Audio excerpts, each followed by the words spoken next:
All right, one thing I noticed that a lot of people do when they want to preserve like freeze steaks is they don't quite do it right. Um, Before you cook a good steak, any steak for that matter, it's always nice to let it like rest in the fridge, like maybe overnight with a lot of salt and stuff on it, or at least salt and pepper it. This way, it really brings out the flavor of the meat when you go to cook it, and then you season it again when it's done. Sometimes people season it before they put it on again, and then after, or right before they pull it off the grill or out of the pan. That's cool too.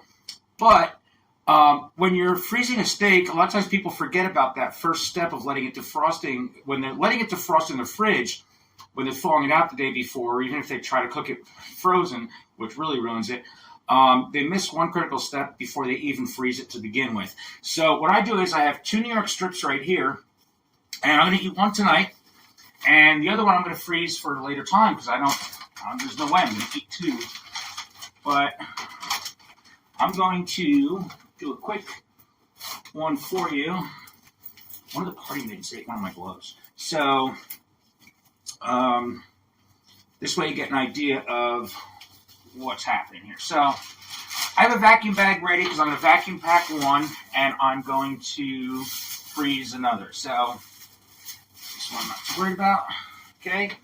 Salt and pepper. You don't necessarily need to put a lot of pepper on, but you do want to salt the meat. Put it over, salt the other side.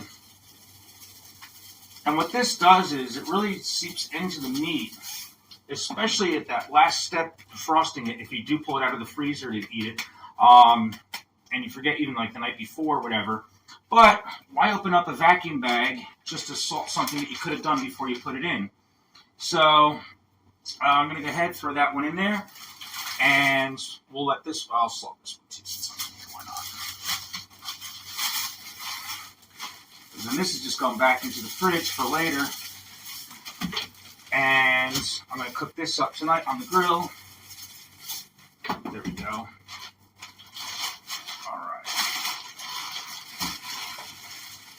This doesn't have to be absolutely perfect, but it's just coming out again later on. So now we got our meat at least salted in our bag before we even freeze it. Again, I told you about vacuum sealing. Make sure you roll your bags down so you don't get anything on the area where you want to seal it. As long as it's below what I call the goo line, which is where stuff actually gets on the bag, and sometimes you may not get a proper seal, especially when dealing with things like salt and pepper. So we're going to let it start vacuum packing. As soon as the air is almost done, we don't want to squish the meat up. We're just going to let it get the air out, release it to just heat up. Depending on how your vacuum sealer works, depends on how you're going to have to do that.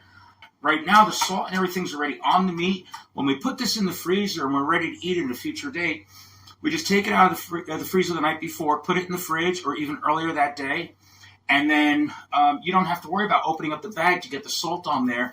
That salt's going to get inside the meat. It's going to make it taste so much better. And, of course, you label it, and it goes into the freezer, and this steak is ready with the salt already on it, and we just take it out, and we don't have to worry about missing that step, which makes for an outstanding, perfect, super banging like a biscuit fucking steak.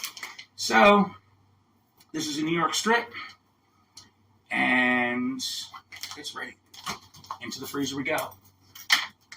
More tips, check out my website, and if you want Freak Chef at your erotic or pain toy party, or for a special occasion, bachelorette parties, bachelor parties, whatever it is, erotic events, and sex parties, whatever, hit me up on my website. Love you guys. Hope you like my tips, and you're going to love my food more. Check out how to get me there. Thanks for your support.